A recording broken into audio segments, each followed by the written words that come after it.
اور اب ذکر افغان صورتحال کا۔ امریکہ کی طویل ترین جنگ کا خاتمہ ہو گیا۔ افغانستان سے انخلا کا فیصلہ میں نے کیا۔ طالبان نے پرامن انخلا کا وعدہ پورا کیا۔ مزید رکتے تو تناؤ میں اضافہ ہو جاتا۔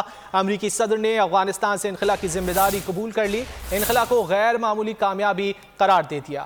افغانستان میں نئی حکومت کا کون ہوگا سربراہ؟ ارکان کے ممکنہ نام سامنے آ گئے۔ عبوری حکومت کا باقاعدہ اعلان آئندہ 2 روز میں متوقع ہے، جبکہ ملا برادر کو رئیس شورا کی ذمہ داری، ملا یعقوب کو وزیر دفاع، سراج الدین حقانی کو وزیر داخلہ کی ذمہ داری سونپے جانے کا امکان ہے۔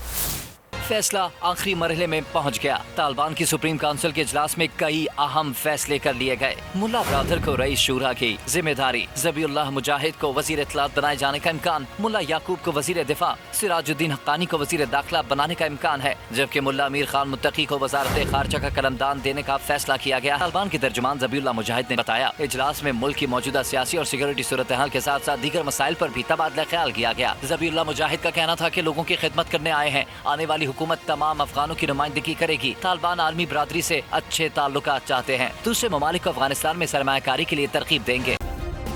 سبسکرائب کریں اور بیل دبائیں تاکہ کوئی خبر رہ نہ جائے۔